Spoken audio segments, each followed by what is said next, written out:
Hello friends, nice to be back on Sunday Kehwa Sips on behalf of Mushtaq Bala and Kashmir Pen. You know what? I have been reading and rereading Oliver Twist, Great Expectations, David Copperfield, Nicholas Nickleby, and I have come across such new things and new observations. And now I want to read from Great Expectations. I told you in my earlier talks that all my copies of Oliver Dickens novels are torn and tattered because they are hand-me-downs from my dad, but I have bought new ones. In fact, all these books, they have been presented to me by my husband. So this is an absolutely new Great Expectations. And so I'll just read a little from this. And then next Sunday, I'll read a little more.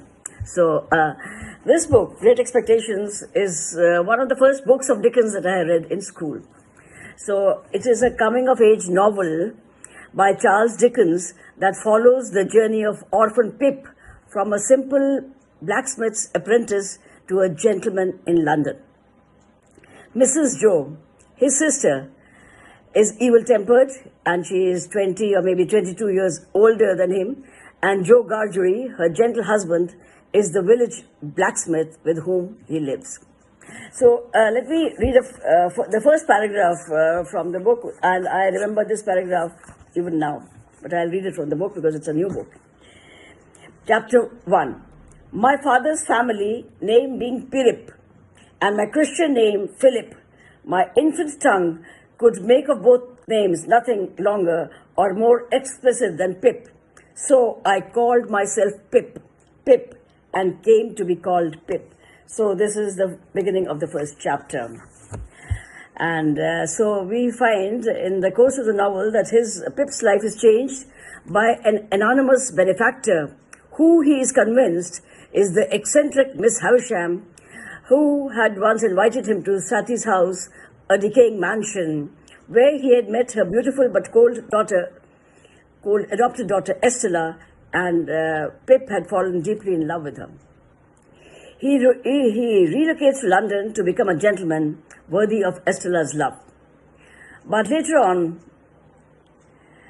Pip is shocked to learn that his mysterious benefactor is Provis, also known as Abel Mackwich, the escaped convict from the marshes, who has spent a lot of time in Australia gaining wealth to make Pip a gentleman as a way of showing his gratitude. And this incident, which is on page 6, I still remember this incident, and I remember having read this in school and also read from this in the classroom. So let me read this again.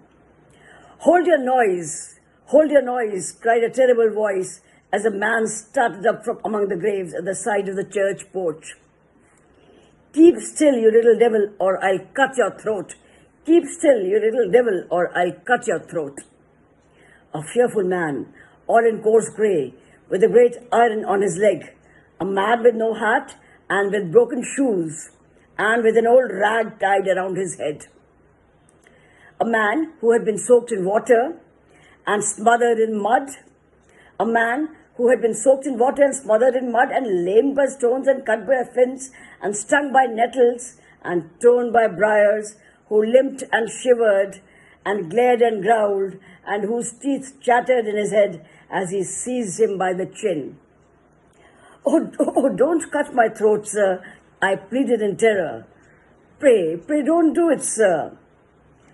Tell us your name, said the man. Quick. Pip, sir.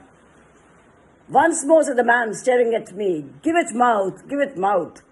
Pip, sir. Show us where you live, said the man. Point out the place. I pointed to our village on the flat inshore among the trees and pollards a mile or more from the church. The man, after looking at me for a moment, turned me upside down and emptied my pockets. There was nothing in them but a piece of bread. When the church came to itself, for he was so sudden and strong that he made it go head over heels before me, and I I saw the steeple under my feet. When the church came to itself, I say I was seated on a high tombstone, trembling while he ate the bread ravenously.